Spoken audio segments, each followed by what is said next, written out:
Welcome to the ACC Panic Room alongside Lauren Brownlow. I'm Joe Ovies. The NC State Clemson game just went final here at the Greensboro Coliseum. I'm not going to lie, Lauren. I'm very, very mad. I'm very, very upset because all the potential for a Big Four Friday semifinal with Duke, Carolina, NC State, and Wake Forest dashed. I wanted this on Friday. I wanted the fucking spectacle. Instead, we just had one passed out guy, and that was that for me. I'm very upset about this. I saw the passed out guy. I'm glad he's all right. I did warn you. Although I was even more optimistic than the reality. I said 2. And, with the way it started to shake out, once Wake lost, I was like, okay, we're on the path. I thought Wake would probably lose. I thought Carolina would probably lose. But I did think State would maybe find a way. I really did.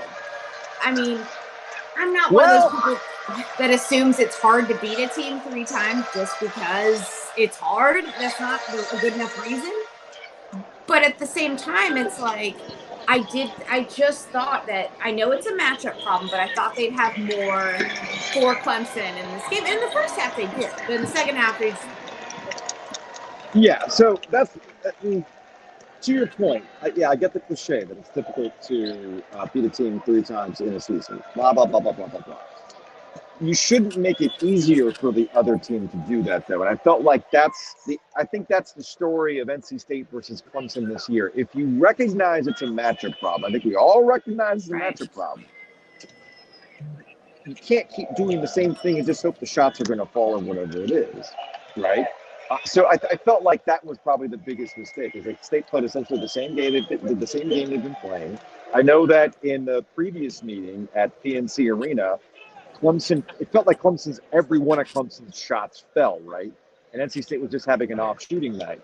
Well, sometimes it's just not an off shooting night. Sometimes it's that you're trying to play your way, Clemson doesn't let you, and there's no adjustment to that, and that's how you end up with this result. So, yes, David, you can go. It's all good. David Teal is like being so polite. That's why David Teal is the best. Because he's being so polite about the shot. It's all good. We're just going live, David. It's all good. Yeah, we understand. We understand the risks inherent in going live at the ACC tournament. Yes, at the end of a game here at the ACC tournament. You're right. On NC State, but it's like it's like talking to my kid of like, oh man, why do my grades keep doing this? Well, because you haven't adjusted what you do. You keep thinking you're going to do the same thing over and over and over, and the results are going to change. And that's kind of like NC State's whole entire series against Clemson this season. And I don't think NC State's not on the State's on the bubble per se. They should be in. Everybody that I've talked to about it, including Patrick Stevens of the Washington Post, and I literally just texted him before we started doing the Panic Room. I said, State's not, like, State didn't screw it up today, right? No. He goes, no, they're in. They're just affecting their seeding. I do think the more intriguing bubble conversation is here you have a Clemson squad with a good record who finished in the top 4 of the ACC, and they're in danger of not making the NCAA tournament. Now, the simple answer for that is simply get past the record and look at the metrics, and they've got some really bad losses on their schedule, and that's what's going to put them in the pile. You can talk to Wake Forest about last year. You could talk to NC State from a couple of years ago about how that'll put you in a bad spot, and that's what they have more. Like Carolina has more quad 1 losses than Clemson has quad 1 games, and it's and a lot of Carolinas came out of conference too. Like a lot of Clemson's came in conference, and that's the one thing that's interesting to me, and the one thing that I don't feel like we're hearing discussed very much. And maybe this is something that they are trying to go away from, but I feel like in the past, you would see teams that scheduled easy out of conference get punished. That's what you would see. And you would see the teams that scheduled well out of conference try to get rewarded, even if their conference didn't help them as much. Mm-hmm. You know what I mean? And I don't feel like we're seeing a big push towards that necessarily. So that's intriguing to me. Like, this isn't me saying North Carolina should be in or anything. I don't think that. At a certain point, you're losing games. But I'm also seeing some of the teams they're up in the conversation with, and I'm like, well, why is this team in consideration? Oh, I get what, I totally get what you're saying. Why are we talking about Clemson in the same breath as teams like that, or Carolina even as teams that have lost 14 games just because they play in a good league? Like, what are we doing? It's funny you mentioned that because that's the talking point, and an understandable one coming from North Carolina is that it's not that North Carolina's resume is bad. They don't have any bad losses. No Q3, no Q4s. They have the Q1 opportunities, and they like you barely said. Played any Q4 games unless it was in league play. So they get punished. They're ultimately getting punished because they didn't win enough of their Q1 opportunities. Right. And they did have a lot of them. So it's hard to feel sorry. They had a lot of them. No one's feeling sorry. And we'll get to Carolina here in a second because I want to wrap up one last thought on NC State and what happened here in Greensboro Coliseum for the Wolfpack. And Joe Giglio and I talked about it too. This was State's opportunity, okay? They had a team that brought everybody back into the fold, a fun team to watch, as we talked about all season. Yep. As you know, Joe was fired up on the show today. There's no Roy, there's no K. There's he's obsessed with the idea of monsters. There's no monster in the ACC. As much as I might be high on Duke, they're not a monster. They're just a good basketball team. Okay. So here's your opportunity, and you looked good. You got things started yesterday against Virginia Tech. Keep this thing going. Instead, they fell flat today. And I think that's ultimately what it is. Yeah, they're going to be an NCAA tournament team, but ultimately you had an opportunity to get to the championship game and see where you go from there. Instead, Clemson just ruined it for you. Well, and you know what? It's in Greensboro. We've talked about this. We don't know how many more of these will be in Greensboro. Nope. It's an easy place for their fans to get to. And this is the first time you told me the last time that State played in this ACC tournament knowing that it didn't have to do anything in this event to make the NCAA tournament. I actually figured they'd come in kind of loose. You got to go back. You got to go back to the Julius Hodge squads, I think. Yeah.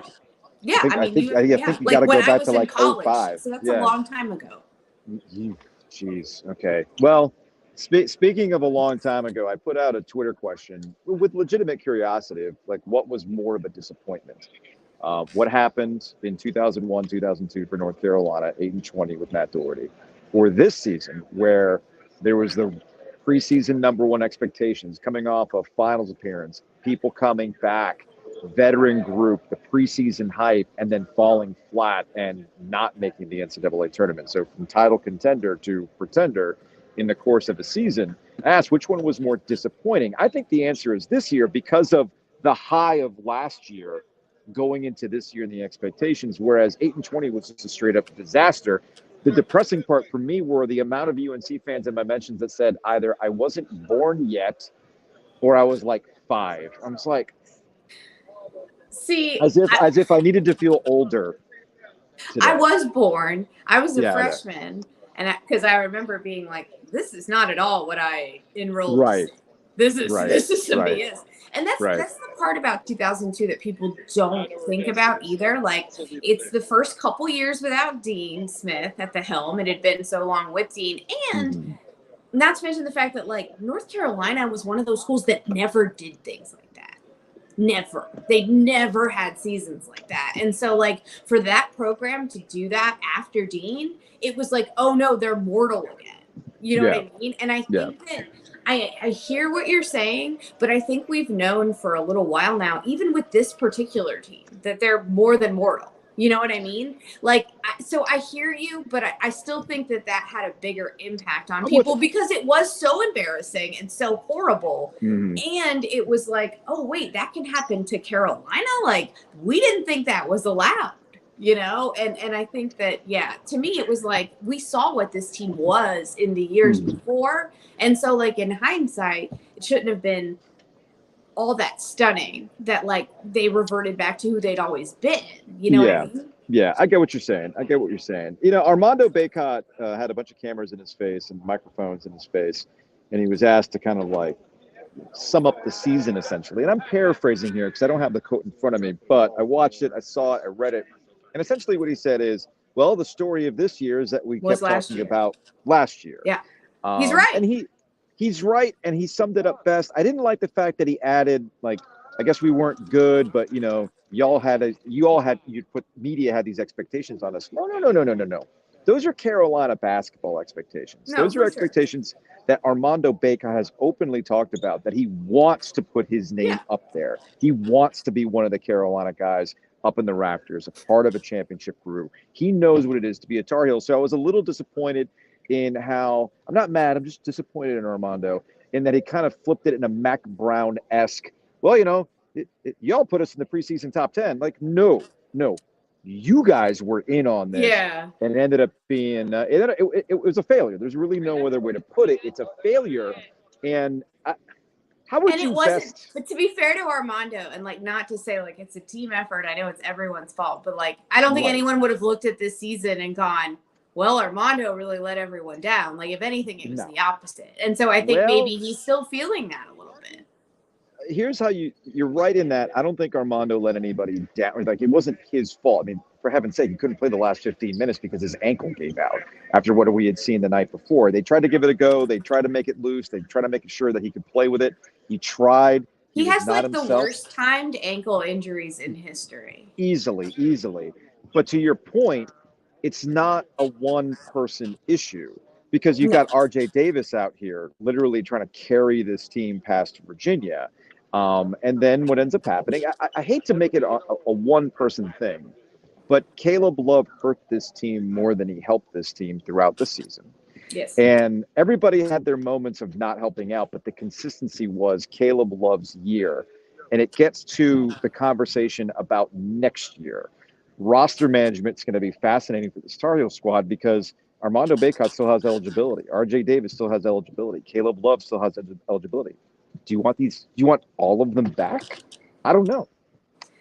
I think like it's a different conversation asking like if we were Hubert versus like what would Hubert do, right? Right. And that's where I think it's interesting because I think Hubert would not hesitate to take all of them back. At least if what he's been telling us is true. And I actually like do kind of tend to believe that he mostly means it when he talks about like, because why wouldn't you? This team got you to where it got you the year before, and it's largely like the same people. Why wouldn't you keep trotting Caleb Love out there? You know, like why would you do that if you thought that there was no chance that your team would win with him? Because you know what I mean? Because maybe the guys behind him. And then look, there's like I don't pretend to understand how to make chemistry work for these types of things. I do feel that some of it is on the players as well. Hubert Davis, to his credit, called it out from the jump. Okay, they won. They beat Gardner-Webb, and he talked about yellow flags. He was asked by Trayvon over at TVD about outside noise getting in, and he says, yeah, at times outside noise did get involved with this upcoming season, and they didn't handle it. They're not unique. This is not a social media issue. Outside noise exists even before social media because you have parents, you have friends, you have people in your ear and things like that. It affected this team negatively.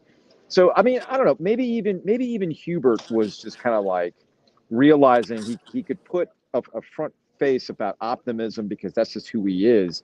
But I think deep down, C.L. Brown of the News and Observer asked him essentially to make a case for the NCAA tournament. And Hubert was just like, look, man, I don't know. And he's like, I know you guys don't believe me, that I don't like necessarily worry about it or think about it. But he was asked to make a case for his team. He can't afford to be an amateur bracketologist. He's got enough to worry about when he comes to his team. And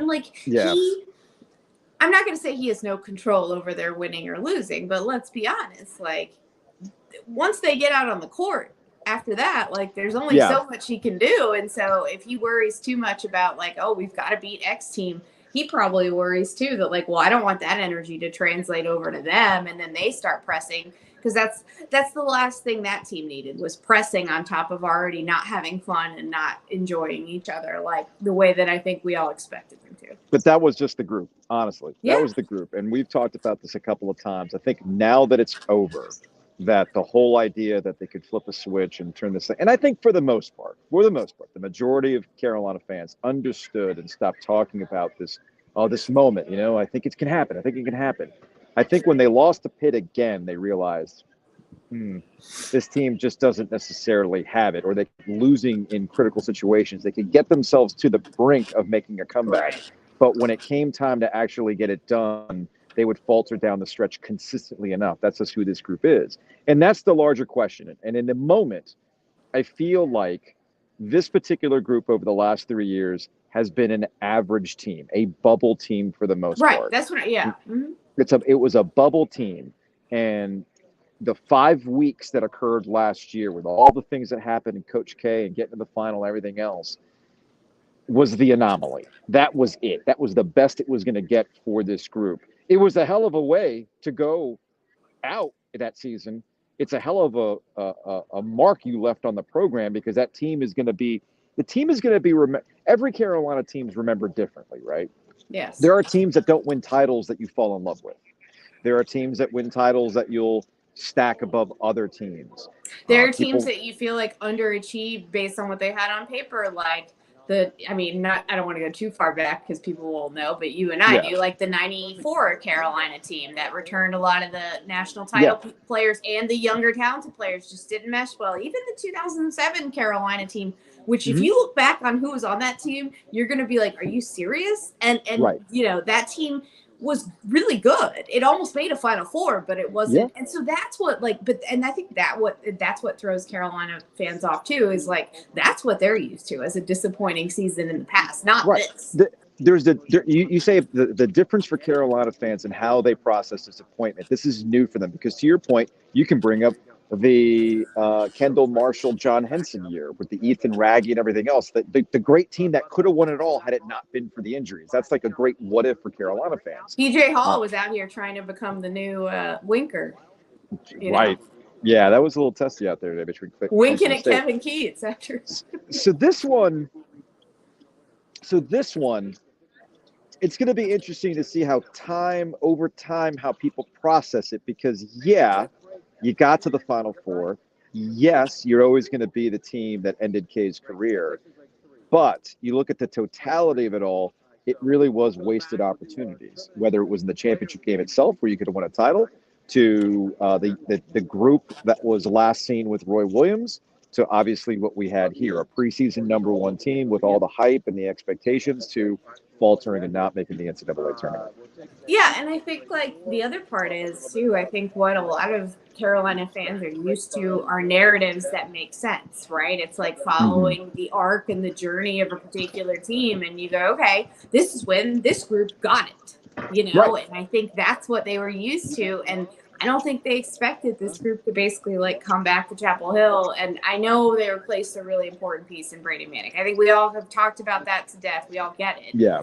But, it's not just that, like we've talked about. It's decision making. It's bad, it's, a lack of penetration. It's not getting the ball inside enough. It's all of those things. And they all kind of combined. And But to your point, it worked with Brady Manick. But it worked with Brady Manick when Dawson Garcia left the program, right? So here's what this is: addition by subtraction, right? This is not unique to North Carolina. This is college basketball now. Sure. But North Carolina, it's kind of like an odd way of putting it. North Carolina is like everybody else now, and people are not used to North Carolina being like everybody else. Duke is also in that position now. Yeah. You have to handle incoming freshmen. You have to handle NIL and guys who can stick around. You have to handle getting the transfer portal right. And if you miss, it's really going to affect your season. I mean, look, let's. Does K win Coach of the Year for the same season or get consideration? I mean, Shire didn't win it, obviously, but I think enough people were definitely talking about him as warranting consideration. I was surprised that John Shire did not receive a single vote for ACC Coach of the Year for a variety of those reasons. And obviously Jeff Capel deserves and should have won the award straight up. But Capel illustrates my point. What Keats was able to do with the season at NC State illustrates my point. What Steve Forbes has been able to do at Wake Forest consistently, as he jokes, the secret sauce of the transfer portal. This is college basketball now. So while you have the allure of the jump man and you have access to all these recruits and you can probably try to find, you have to also play the game now. Are you going to have the NIL package for the player that you ultimately want? Or are you going to say, whoa, that's a little too rich, and they end up going somewhere else because there's true competition now? So I don't envy these coaches that have to deal with this stuff. I don't envy Hubert Davis this offseason, who has to balance the idea that Armando Baker and RJ Davis can come back at the expense of younger players who were looking at their playing time, which they didn't really get this season because of depth development. And they say, well, forget it. I want to play. I'm going to go somewhere else. And then you also have the upcoming class of 2024, which a lot of people point to as this big deal. So I do not envy Hubert Davis's position in the same way I don't envy any other coach. Sometimes it's going to work for you. You go get DJ Burns. You get Jarkel Joyner to join your squad. You get what Pitt was able to do this past season. Whatever. Or Brady Manick, right? And sometimes it might not work for you. It's tough. It's tough. And that's the world that Hubert Davis and North Carolina are living in right now. But I'm not going to weep for North Carolina because they're still going to be in a position that other schools can't because they are North Carolina. I think he's in an interesting spot right now because I feel like I was starting to see not digs at him individually on ESPN, but definitely like digs at the playing style and things like that. Like, wow, North Carolina basketball, you're used to seeing them get on the boards. They're not really like getting on the offensive glass as much. They're not getting out in transition. No. That's a big thing too. And that's something that, Hubert was always going to have a tough task to kind of balance what he wants the program to be and what Carolina basketball has always been, right? Like that's always has been like a balancing act for him. It's always going to be, but at the same time, like, when you don't see them doing those things as much, you don't see them getting out and running, you don't see them like getting on the offensive glass and stuff like that. You see their offense looking like this, which is definitely not a thing we're used to. I think it was Seth Greenberg, I think, who said it on ESPN, like Carolina basketball is playing hard and smart and together. And this team did like most of the year did none of those things. Yep. Well, that's going to wrap it up for this edition of the ACC Panic Room. We will see you Saturday morning after the semifinal games. It's just going to feature Duke from the Triangle. Bummer. They got Duke in Miami on Friday at 7 o'clock. What does the ACC do this year other than disappoint? I know. Also, I do think it's worth mentioning too that like I still think I think you and I both agree on this. Like the jury's still out as far as Hubert's concerned. I'm not sitting here saying he's a bad coach.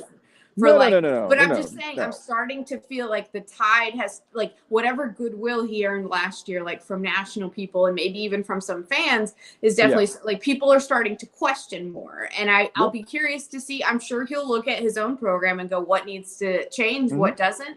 And it'll be interesting to me to see like how he kind of takes that step from year 2 to year 3 and like what he wants to keep, both player wise and like strategy wise and whatever, and what he doesn't. I think he'll have a lot of chances to kind of grow in this offseason. Yeah, no, look, I think you're being completely fair on this. You talk about the chances to grow.